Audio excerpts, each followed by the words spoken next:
Hello, everybody. Welcome to a new episode of the Dissenter. I'm your host, Ricardo Lopes, and today I'm here with Dr. Anthony Biglan. He is a senior scientist at Oregon Research Institute and the co-director of the Promise Neighborhood Research Consortium. He has been conducting research on the development and prevention of child and adolescent problem behavior for the past several decades. His work has included studies of the risk and protective factors associated with tobacco, alcohol, and other drug use, also high risk sexual behavior and antisocial behavior. He and his colleagues at the Center for Advanced Study in the Behavioral Sciences published a book summarizing the epidemiology, cost, etiology, prevention, and treatment of youth with multiple problems called Helping Adolescents at Risk, which was published back in 2004. He is a former president of the Society for Prevention Research. He was a member of the Institute of Medicine Committee on Prevention and is also the author of the book The Nurture Effect: How the Science of Human Behavior Can Improve Our Lives and Our World. So, Dr. Biglan, thank you a lot for taking the time to be here with us today. Thank you. Happy to be here. Okay, great. So, the first thing I would like to ask you, Dr. Biglan, since your work is mostly focused on the nurture side of things, let's say. In your book, The Nurture Effect, right at the beginning, you also refer to the importance of also including an evolutionary approach to human behavior development and so on. And you also collaborate with people like, for example, Dr. David Sloan Wilson. So the first question I would like to ask you is, how would you frame the importance of things like evolution and genetics in the context of studying the subjects you're most interested in? Well, I've come to think about the human sciences in an evolution from an evolutionary perspective. In fact, David Sloan Wilson's book, published I think just this week, called "This View of Life," expands on an evolutionary framework that really encompasses all aspects of human life. And I noticed that you mentioned in the same sentence genetics and evolution. Mm-hmm. And I think that traditionally, particularly to biologists, the notion has been that evolution is simply a matter of genetics. But in fact, any living process that involves variation and selection is an evolutionary process. Mm-hmm. And so we can understand the development of human behavior in terms of variation and selection. And so if you think about it in terms of behavior analysis or the contingencies of reinforcement and so on, that's inherently an evolutionary analysis. What I have done is I've tried to expand that to also understanding the evolution of groups and organizations. And so my new book, which is tentatively titled Evolving and Nurturing Capitalism, essentially deals with how corporate capitalism and free market economics have evolved, especially over the last 50 years, and have evolved in directions that are benefiting the corporations, but very often harming a large proportion of the people. So the new book is really taking that evolutionary account of the evolution of capitalism over the last 50 years and describing how we can intentionally evolve a form of capitalism that's founded on the value and the goal of ensuring the well-being of every person, not simply the people who are investors in a corporation. Mm-hmm. Okay, a long answer to a short question. Right. Okay, so when it comes to nurture or to the nurture side of things, I mean, there are several different aspects of the environment that you really focus on in your work, like family, school, and even politicians and society at large. So what would you say are some of the most important aspects of the environment that are scientifically proven to have really the biggest impact on children's and adolescent development?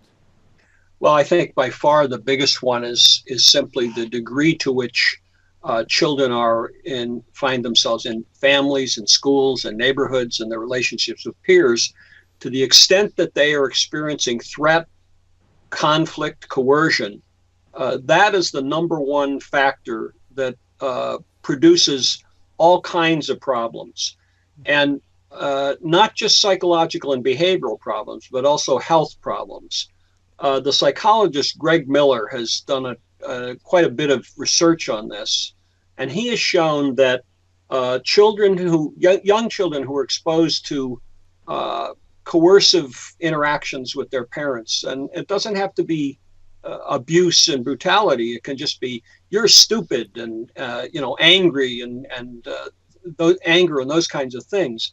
That starts inflammatory processes that lead to metabolic syndrome, which involves large amounts of body fat, high levels of stress hormones, and so on, which accounts for significant rates of cardiovascular disease. Children raised in those environments live shorter lives because of that. So I think that we can understand most aspects of human behavior in terms of the importance of reducing those kinds of stressful interactions. Mm-hmm. And most of what we've learned about how to prevent or to treat psychological and behavioral problems involves helping people to change their environments so that there's so there's less stress, less conflict, less coercion, and more nurturing, more listening, more caring, more positive reinforcement of all kinds to support people's development. That's, I think, scientists are used to saying it's really complicated and you have to think about this and you have to think about that. But there's also a sense in which science finds the key strands that are important for understanding a problem or dealing effectively with a problem. And I think the key strands are that we've got to move people from coercive, conflict-filled, stressful kinds of relationships to much more caring, compassionate kinds of relationships. And I think that's true whether you're talking about families or schools or workplaces or neighborhoods, or even the relationships among groups in or nations. Mm-hmm.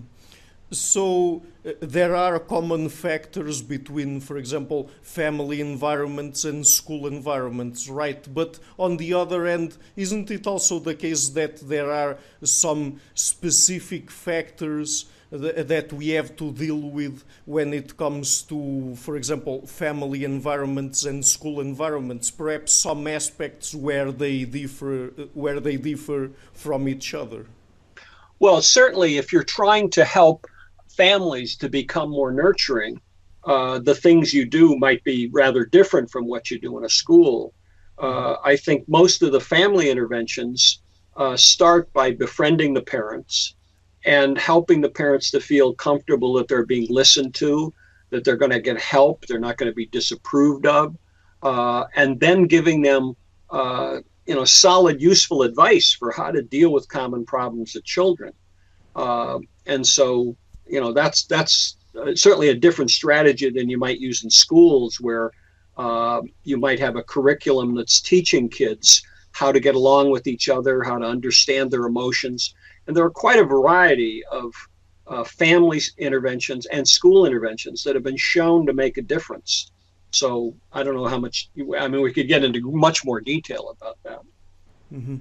And when it comes to peers, and I'm asking you this because I guess that around 20 years ago, people like Judith Rich Harris published some books supposedly proving that peers had much more influence over children's and adolescents' development and behavior than, for example, families. So, what would you have to say about the importance of the influence of peers on children's development?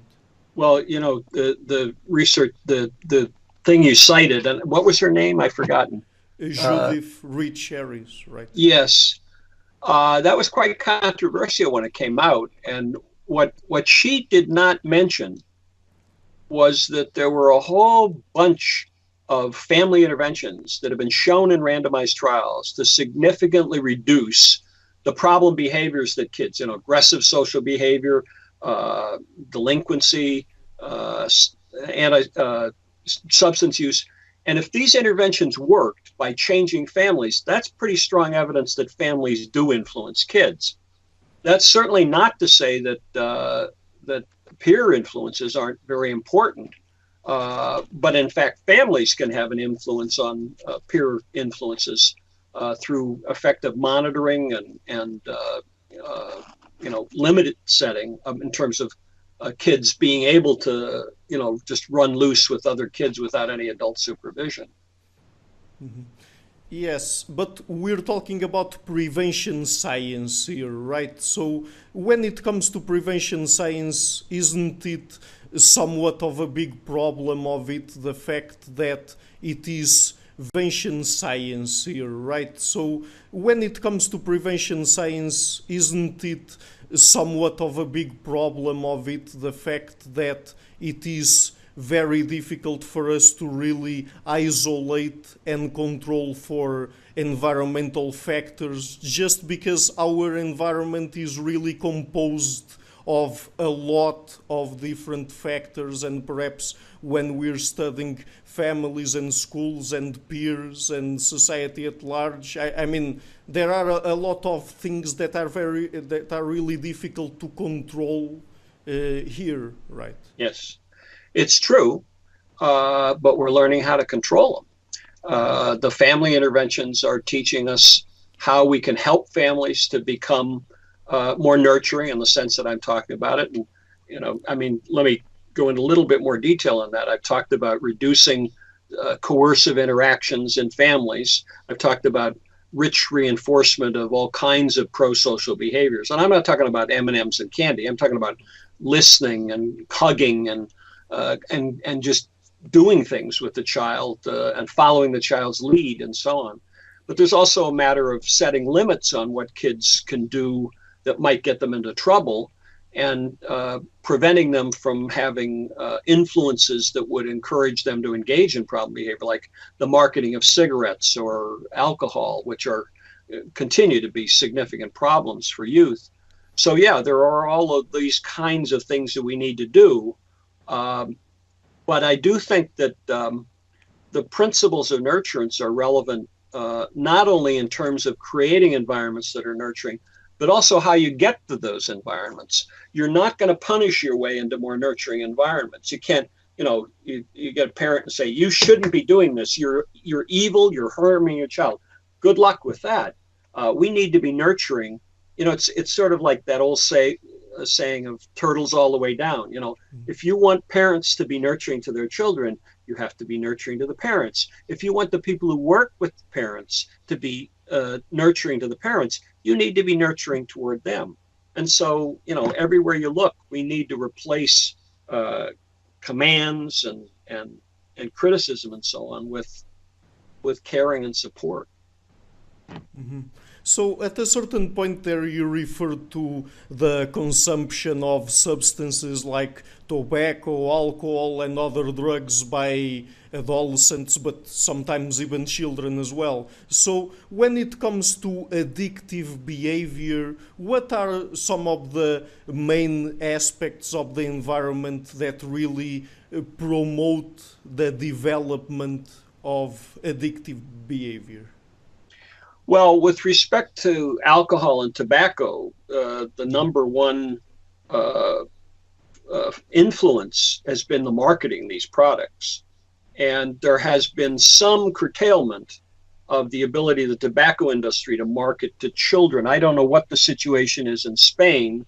I would say that probably Australia has been the most successful in really eliminating the marketing of cigarettes to young people. So that's important. With respect to alcohol, it's less clearly established, but the evidence points to the marketing of alcohol as promoting alcohol use. There's also the issues of having access to these substances. And so programs that have curtailed the ability of young people to get their hands on these substances also have benefit. And there's some pretty good evidence on that. But, you know, the other things are, you come back to the family influences. If a family has a kid that they really haven't been able to get to be cooperative, and they've had a lot of fights and so on, by the time that kid gets into adolescence, they're liable to be running free in the neighborhood because the parents can't control them, and making friends with other kids who are similarly unsupervised. That's the formation of a deviant peer group, and that's certainly a factor that influences substance use and delinquency, and you know, but it can't be prevented. Mm-hmm.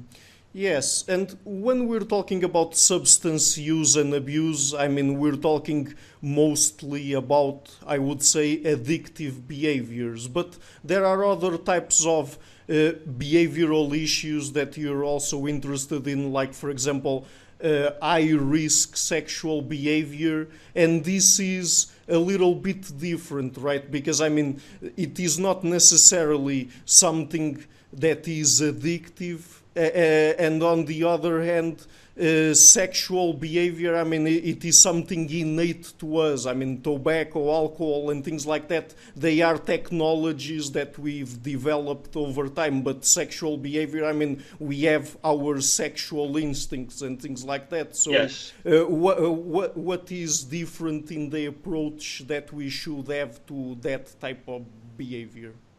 Well, let me back up to the evolutionary account. Mm-hmm. One of the reasons that, I circle around to this. There is good reason to believe that early risky sexual behavior is part of a constellation of factors that have an evolutionary root. In a dangerous world, you better have your babies early, or you may not have them at all. Mm-hmm. And so it looks like kids who are raised in threatening environments are significantly more likely to engage in a lot of different kinds of deviant behavior. But one of the functions of that is that it increases the likelihood that they will have sex early, that they will have babies early. And so there's an evolutionary, reason why risky sexual behavior happens. And so if you can create an environment where kids are pursuing pro-social trajectory and have friends who are pursuing those things, risky sexual behavior becomes less likely. Now, obviously, parental limit setting, the teaching of specific skills for getting along with people in the opposite sex and what you should expect from them and so on is also very important. Mm-hmm. And there you're referring to what people like, for example, the evolutionary psychologists and the human behavioral ecologists call the ecological conditions and life history theory, for example. Yes. Mm-hmm. Mm-hmm. Mm-hmm. Okay, so let's now move on to talk a little bit about antisocial behavior. First of all, what do you mean by antisocial behavior? Is it mostly about violent behavior or not? Well, I think that the developmental pathway generally starts with kids who don't learn good self-regulation as young children, and who are uncooperative. And this is more likely to happen in families where there's high levels of conflict. And so in fact, the uncooperative behavior of a young child can actually be functional. Basically, what coercion involves is that I use my aversive behavior to get you to stop being aversive. Well, that immediately reinforces me for being aversive. And what has been found in studies of families that develop kids with antisocial behavior is that they're significantly more likely to use coercive behavior with each other. And so all of the family members can be quite good at getting somebody to stop being aversive by being aversive themselves. And so what you get is a kid who has a pretty strong repertoire of using aversive behavior to get out of doing things that they're asked to do, to get things that they want. They get to school and they engage in that behavior. They tend to be rejected by many other kids. They tend to be disliked by teachers, and they don't learn as well. And so by early adolescence, these kids are significantly more likely to develop friendships with other rejected kids. And that's the pathway to antisocial behavior as an adult. And I would, antisocial behavior is essentially behavior that is harmful to other people. Though in the end, it's harmful to the kid who's engaging in it as well. Mm-hmm.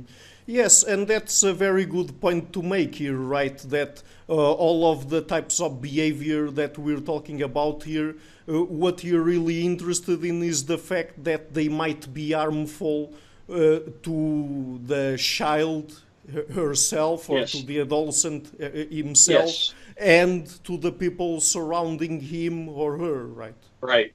Absolutely. Mm-hmm. Okay, so let's go back then to the evolutionary approach, because in your work you also talk about things like cultural evolution and psychological flexibility and things like that. So let's start with cultural evolution, because you use that to try to promote what you call in your book, for example, a nurturing society, or to try to create a nurturing society. So when it comes to applying evolutionary principles to culture, what are the aspects that you're most interested in there? Well, start with variation and selection. Evolution is a matter of variation and selection, and selection is a function of consequences. If a group develops a set of practices that produce the things they need to survive and flourish and expand, then that will expand. And if they don't, they won't. Develops a set of practices that produce the things they need to survive and flourish and expand, then that will expand. And if they don't, they won't. And I've done a lot of work in the last 2 years in my new book on the evolution of capitalist practices. So the principles of variation and selection are relevant to what groups and organizations do. And those groups and organizations that have gained more resources have expanded. You can use that analysis to understand the marketing of cigarettes by tobacco companies. I have the first 6 chapters of my book. I don't know if I can get them all right, but there's a chapter on tobacco use.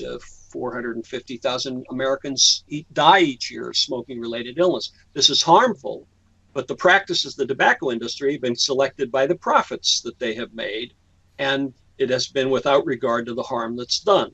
And that's all 6 chapters are industries that have evolved practices that are beneficial to the industry and harmful to the public. So there's the pharmaceutical industry, there's the food industry, there's the financial industry, there's the gun industry, and there's the fossil fuel industry.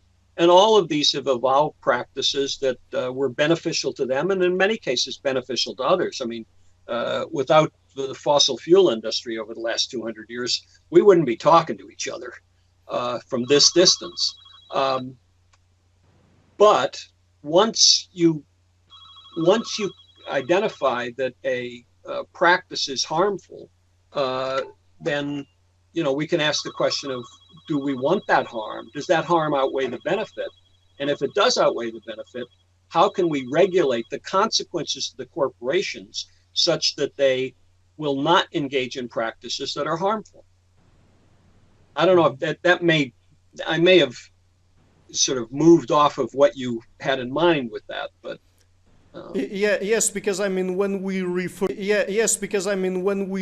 to culture, we're thinking about many different aspects, right? Because there are aspects that involve some of the things that we've already talked about, like family environments and school environments, but also what we do at a policy level and how yes. politicians participate in that, correct? Yes. Well, of course, I mean, to me, culture is just everything human beings do. Right. But we need an effective way of thinking about that. And I submit that an effective way of thinking about it is, individuals' behavior is selected by its consequences, but the practices of groups and organization are selected by their consequences. So variation and selection is relevant to all of these things. But circle back to what you were just saying, because I thought there was another angle on it. Mm-hmm. I mean, I was referring to cultural evolution. I don't know if you want to refer to any other aspect of culture or not. I don't.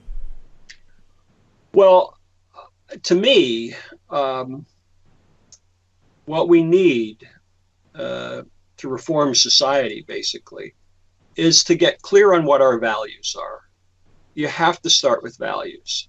Now, behavioral scientists haven't always been comfortable talking about values. But I think if you looked at the acceptance and commitment therapy research, it shows pretty clearly that people benefit when they get clear about their values and begin to organize their lives around the pursuit of their values, rather than struggling with thoughts and feelings that they wish they could control and they try to control and they can't control. But I think that this is relevant to the evolution of our societies.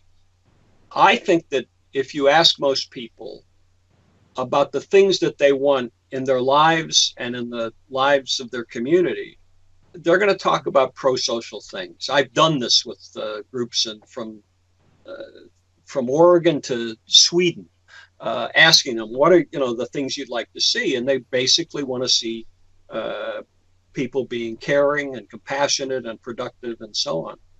But if we want that, how do we evolve a society that has that? Well, I think one of the things we do is we ask people to start looking at every sector of society and ask, is this sector of society helping to achieve the kinds of things that we most value? Is it caring? Is it ensuring the well-being of every person? And where it isn't, how can we change that?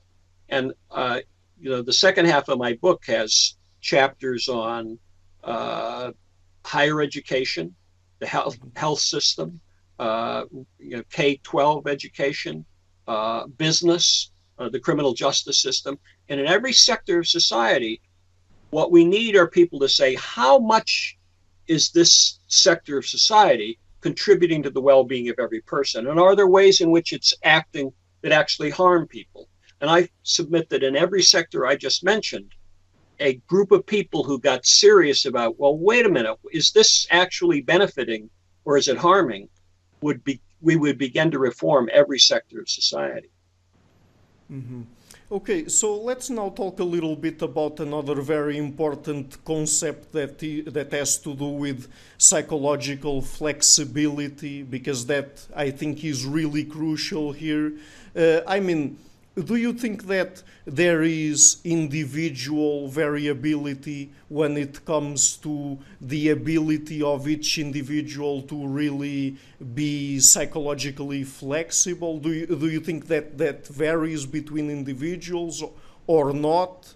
And if so, is it really possible to, through some approaches, perhaps clinical or not, to really increase the psychological flexibility of a given individual? Well, the whole concept of psychological flexibility grew out of the research on acceptance and commitment therapy. And from that perspective, psychological flexibility is the ability to pursue one's values by either persisting in a behavior that seems likely to contribute to those values, or by changing your behavior if it's not working. And I always think of that as sort of a practical personal pragmatism. What are my values, and is what I'm doing going to contribute to those values or not? And if it isn't, then I've got to change what I do. And so there's certainly considerable variability in people's psychological flexibility.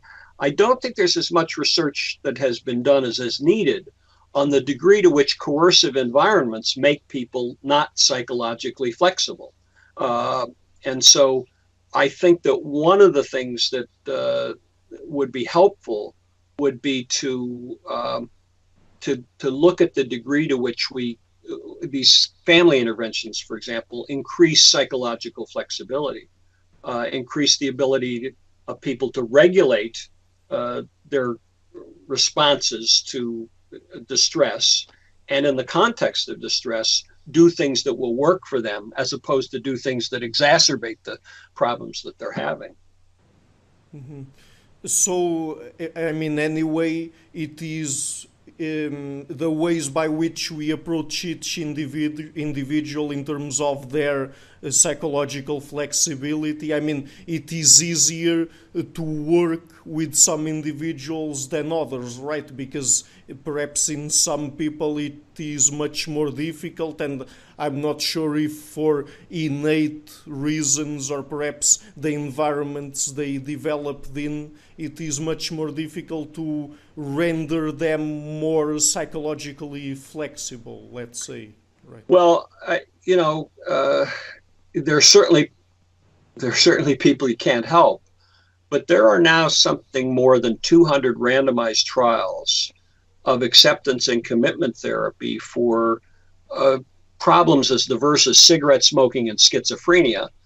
And I think that research shows that to a very great extent, you can help people to become more psychologically flexible. That's not to say it'll work for everyone, and there's a whole lot more research needed in understanding this. But I do think that, and it's not just ACT, I see a whole variety of things that are developing over the last 20 or 30 years that are focused on helping people to be more compassionate and caring. Barbara Fredrickson's work at the University of North Carolina, where she's shown that kindness meditation is significantly beneficial to people and to the people around them. So I think there's a growing movement of, I like to call it nurturance, but you can call it something else if you like. But there's a growing movement to help people get better at caring for each other. And it may be as simple as that. Mm-hmm. Okay, so just one last question, Dr. Biglan. When you talk about a nurturing society, are you particularly interested in aspects of the environment and how we can create and promote nurturing societies? Because perhaps you think that by creating these healthy environments, it is much more easy for people to go through healthy developments and to avoid behaviors that are negative both to themselves and to the people that surround them, instead of having unhealthy environments and perhaps putting more responsibility on the individual changing themselves and things like that. I think that's well said. So here's what I'm hoping to do. When my book comes out, the second half of that book is essentially a prescription for how we can evolve a society that's much more nurturing. And what I think is needed is a worldwide movement of people who understand and embrace values of caring and compassion and ensuring that everyone is cared for, is not cared for, values of caring and compassion and ensuring that everyone is cared for, is not cared for in the sense that they're dependent on us, but that they have the environments in which they can thrive. And what I'm trying to do is organize a movement such that people are looking at every sector of society, and whatever sector of society they're concerned with. If they're in criminal justice, they're asking questions like, is what we're doing actually working? In the United States, it's horribly wrong. We have 70% recidivism rate for people who are in prison, 20% recidivism rate in Norway. Why is that? How can we create a criminal justice system that reduces recidivism? How can we create a criminal justice system that prevents problems from happening in the first place? How can we change the criminal justice system so children whose parents are arrested are not harmed? That's just one example. The healthcare system. How can we change the healthcare system so that it is investing much more in the prevention of the problems that happen in childhood that lead to cardiovascular disease in later life? We need the healthcare system to be investing in the well-being of people long before they ever show up at a clinic for treatment. Mm-hmm. I'm just two examples. Mm-hmm. But join the movement. If you go to values2action.com, there's a website where we're beginning to organize this whole thing. Mm-hmm. Okay, and so apart from that website and also the nurture effect, which I already referred to in the introduction, Dr. Biglan, could you tell us again the tentative title of your next book, and also perhaps give us a couple more examples of places on the internet where people could go to learn more about your work and the work of other of your collaborators? Well, you can also go to tonybiglan.com, TonyBiglan.com. The new book is tentatively titled Evolving a More Nurturing Capitalism. And I was just putting the finishing touches on the third to last chapter. It's pretty well done. Not sure when it's going to come out, but I will be contacting you when it does. I think that read David Sloan Wilson's books, Evolution for Everyone, and his latest one, This View of Life. If you go to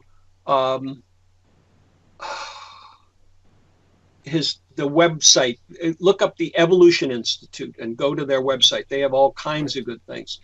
The Association for Contextual Behavioral Science is an organization of people working on psychological flexibility. Pursue that with them. Go to the Association for Behavior Analysis, which is doing work worldwide on these kinds of things. The Society for Prevention Research is, and there's a European Society for Prevention Research. There are great things going on. And if you want to change the world, if you're young and you want to change the world, go into the behavioral sciences, because the behavioral sciences, most people don't realize that in the last 50 years, we've learned more about human behavior than we learned in the previous 10,000 years. We have a science of human behavior, and it's at a point where if we put to work, if we actually implemented the things we've learned in the last 50 years widespread throughout society, we could have a society that has lower levels of psychological, behavioral, and health problems than we've ever seen in history. And that's, you read The Nurture Effect and hopefully Evolving More Nurturing Capitalism, and you'll see that this can be done. But I'm not the only one doing it. There are thousands of people, and it's a growing movement. So I really appreciate your interest in what I'm doing and this opportunity to tell people about it. Oh, okay, it was absolutely my pleasure, Dr. Biglan, to have you on the show, and I will be leaving links to all of that and to your work in the description box of this interview. And again, thank you a lot for taking the time to come on the show and to be here with us today. And perhaps when your new book is out, we could have another conversation. So I would be happy to. And Hi everybody, thank you so much for watching this interview until the end. As you might have noticed, I've started this channel in February 2018 and have been putting out regular interviews with academics and intellectuals from a variety of fields. So to keep the channel sustainable, I would really like to ask you to please pay a visit to my Patreon page and to consider making a pledge there. Otherwise, if you don't like Patreon, you can also go to PayPal or Subscribestar. All of the links are in the description box of the video and also on my channel. And apart from that, you can also, of course, leave a like, share the interview and hit the subscription button. I would also like to give a huge thank you to my patrons, Karen Litzke, Anne Blanchett, Per Helga Larsen, Ló Guerrero, Chantel Gelinas, Jim Frank, Francis Ford, Hans Frederick Sunda, Brian Rivera, Lucas Stafiniak, Sergio Condriano, and my first producer, Isar Webe. Thank you for all.